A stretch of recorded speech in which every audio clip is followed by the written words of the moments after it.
Primera de Reyes 10:12. Bienvenidos un día más a un nuevo episodio. Hoy la verdad que el título nos dice demasiado, pero para esto nos tendremos que esperar un poco. Hoy el primer capítulo se titula Visita de la reina de Sabá.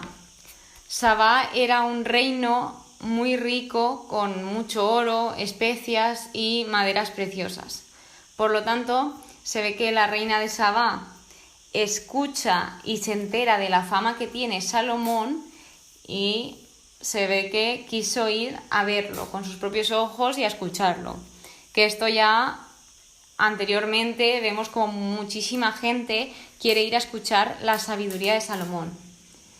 Entonces ella pone a prueba a Salomón con sus enigmas y además dice después que Salomón resolvió todas sus preguntas. Es decir, da a entender que las preguntas fueron algunas muy difíciles y complejas, pero aún así Salomón tuvo respuesta para todo.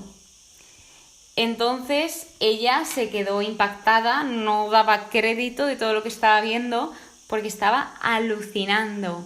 Ella ya había escuchado previamente sobre Salomón, pero es que en el versículo 7 ella afirma: yo no daba crédito a lo que decía, pero ahora puedo comprobarlo personalmente. No me dijeron ni la mitad. Tu sabiduría y prosperidad superan con mucho las noticias que escuché. Y luego, en el versículo 9, se ve la admiración de Yahvé por parte de los extranjeros. De hecho, hasta ellos mismos dicen, por el amor eterno de Yahvé, o sea, bendicen a Dios. Y más tarde, yo esto no lo sabía si no llego a ver el estudio bíblico, pero en el versículo 13 dice: el rey Salomón concedió a la reina de Sabá cuantos deseos manifestó. Yo no sé, pues tendría deseos, pero en el estudio bíblico se ve que ella tenía el deseo de tener una hija o un hijo con él y lo tuvo, o la tuvo, no sé si era chico o chica, y le llamó Merilec. Esto no lo pone en la Biblia, lo he visto en el estudio bíblico, no sé si es cierto o no, pero os lo comento. Yo ya decía, digo, le concedió los deseos y como estaba tan asombrada, digo, es que seguro que algo de esto tiene que ser, pero dije, bueno, no sé. Pero así ha sido. Continuando, también os voy a decir algo muy interesante que me pasó leyendo este capítulo, donde hay un apartado que habla de la riqueza de Salomón. Y en el versículo 14 es que yo al lado de la Biblia me voy apuntando todos los números que aparecen. Hay números que sí que me apunto en el cuaderno donde me voy resumiendo todo y apuntando lo que más me impacta. Y dice, cada año llegaban a Salomón 666 talentos de oro. Entonces yo estaba apuntando los números y de repente veo el número que era y lo taché. Y luego, en el estudio bíblico, lo que me ha llamado la atención es que Salomón era una de las personas, de las dos personas con las que se asociaba este número. Y yo, ¿cómo? De hecho, continuaba esta explicación de este versículo diciendo que muchas veces el anticristo no indica que Salomón fuese un anticristo, pero este número sí que en la Biblia toma el valor de anticristo. Entonces dice que muchos anticristos pueden ser como Salomón, que al principio tengan muy buena apariencia y parezcan muy buenos, pero de repente sea todo totalmente como no lo esperábamos. No sé si me habéis entendido, pero yo esto lo he leído y me he quedado como, oh my god, ¿qué es esto? Y bueno, solo comentaros esa pequeña anécdota que me pasó con lo de los números. Más tarde, en este capítulo, habla en el versículo 23 de que el rey Salomón superó a todos los reyes de la tierra en riqueza y sabiduría. Y que todos, como he dicho al principio del episodio, todos querían escucharlo. Es que iban desde todas las partes a escucharlo. Es decir, que Salomón era muy famoso. Y también vemos como Yahvé estaba cumpliendo su promesa y todas las palabras que él dijo. Y pasando al capítulo 11, que también preparado porque viene capitulazo. Se titula Las mujeres de Salomón. Yo ya había escuchado algo de esto, pero nunca lo había leído. Entonces yo me pensaba como que era broma lo que decían de tantas mujeres, porque David también tuvo muchas mujeres, muchísimas. Pero es que esto es muy fuerte, porque ya empieza con que el rey Salomón amó a muchas mujeres extranjeras, que yo aquí me quedé. Esto no veo yo la lógica. Amó a muchas mujeres quiere decir que amó a más de una, y eso es prácticamente imposible, ya que pues no te puedes entregar a una única persona, y va contra uno de los versículos de Génesis que dice que el hombre se unirá a la mujer y serán uno. Tú no puedes unirte a... Es que, bueno, continuemos, porque se viene.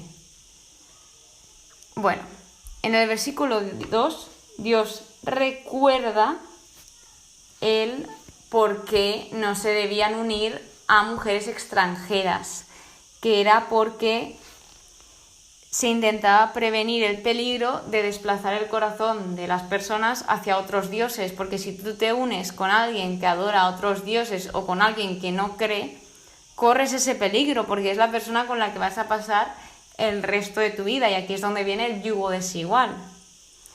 Entonces, realmente esto era para prevenir daños, para prevenir errores y también para que todos fuesen felices. Es decir, si tú eres, imagínate, cristiano practicante y estás con alguien que no cree, al final eso te va a hacer daño internamente y te va a afectar, porque el estar con otra persona con actitud muy diferente a la tuya, al final va a pasar como le pasó a Salomón. Mucho spoiler, estoy haciendo hoy, mucho spoiler. Entonces, continuando, dice que Salomón se unía a ellas por amor. Y yo aquí vuelvo a poner otro interrogante. ¿Cómo que por amor? A mí esto no me cuadra.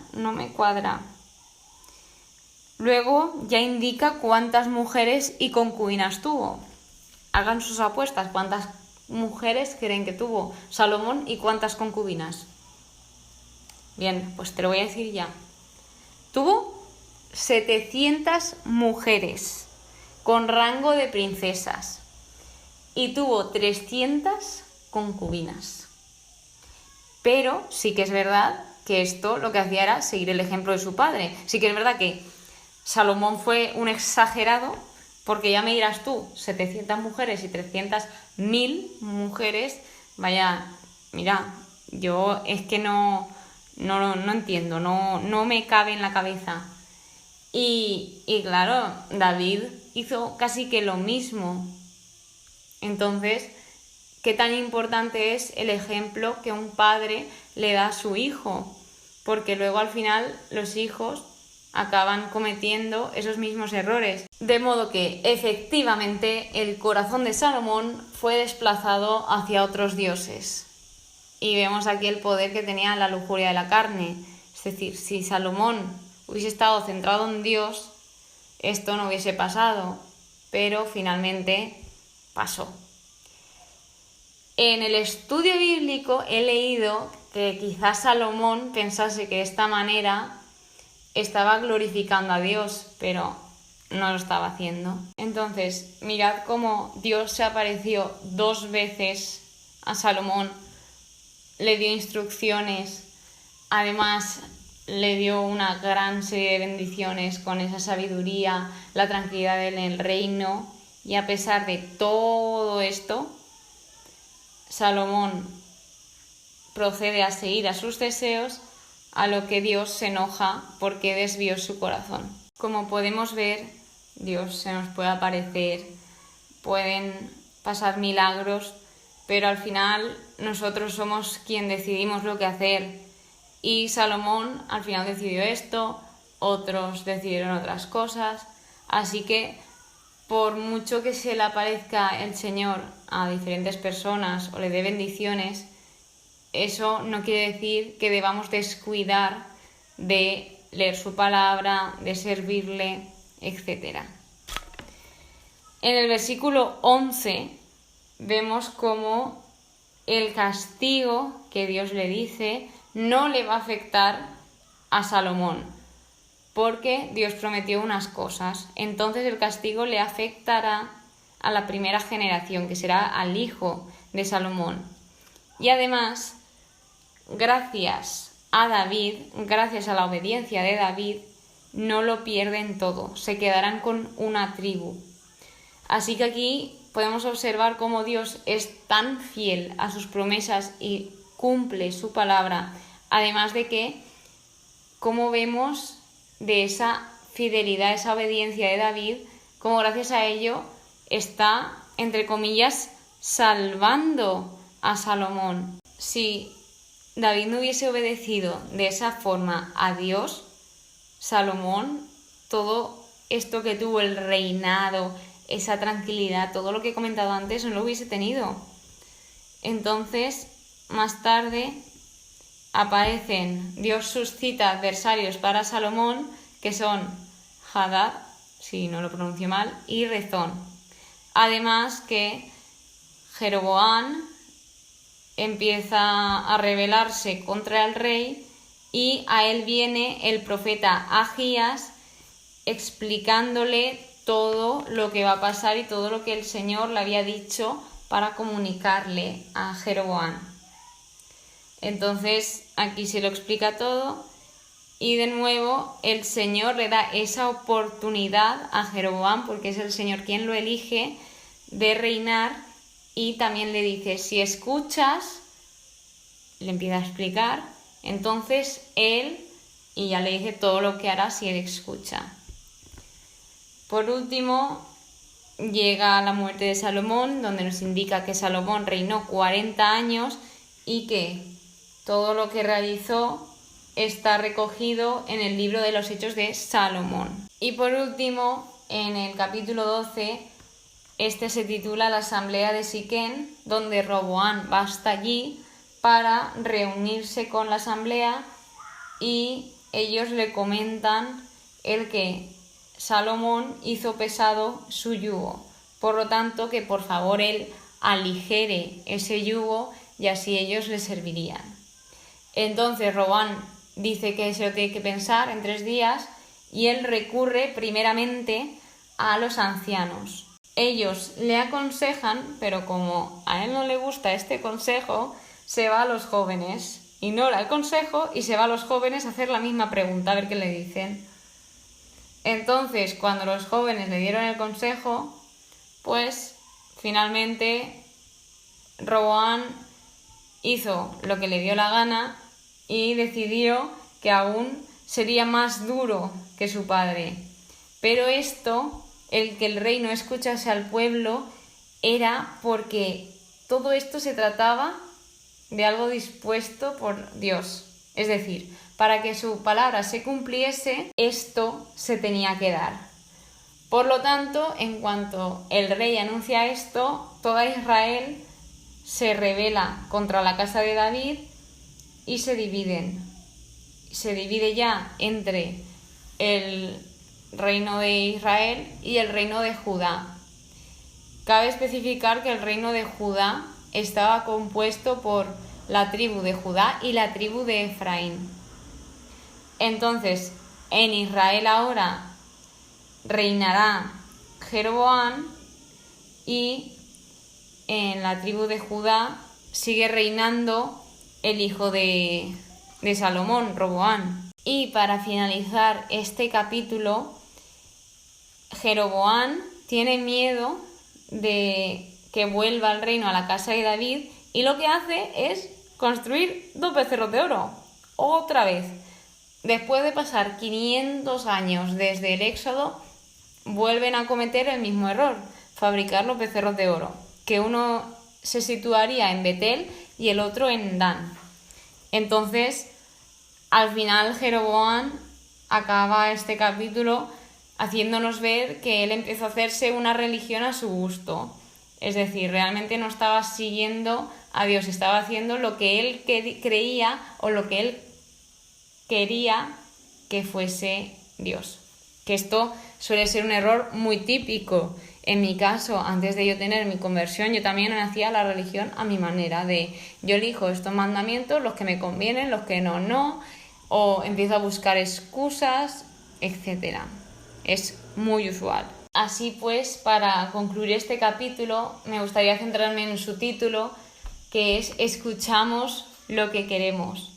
Y esto es verdad, a mí me ha pasado porque cuando yo iba a pedir un consejo y a lo mejor no me gustaba, iba a otra persona a ver qué me decía, o muchas veces, incluso escuchando a Dios, no queremos oírlo por miedo, cuando sabemos que todo lo que Dios quiere para nosotros es lo mejor y que justamente si nos escuchamos a nosotros mismos, muy probablemente no sea lo mejor, porque ¿quién mejor que Dios conoce nuestro corazón y conoce todo? Él mismo es el creador de todo esto. ¿Cómo Él va a querer que sus hijos pasen por cosas horribles? Él quiere todo lo contrario, Él quiere que tú seas feliz y que esa felicidad sea plena.